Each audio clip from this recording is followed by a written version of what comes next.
Nahukay ng isang residente ang umano'y vintage bomb sa ilalim ng puno ng sampalok sa Cuenca, Batangas. Ang detalye sa report ni Denise Abante.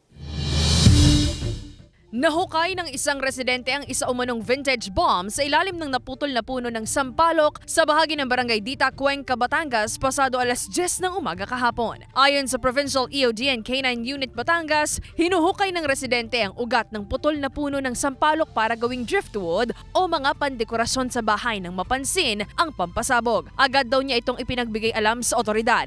Ayon sa Batangas PECU, isang 81mm mortar projectile ang natagpo ang bomba. Malaki po yung probability na remnants of war po ito. So bumaon na po ito sa lupa. Sa katagalan ng panahon, tinubuan na po ng puno yung ukso or yung unexploded ordnance.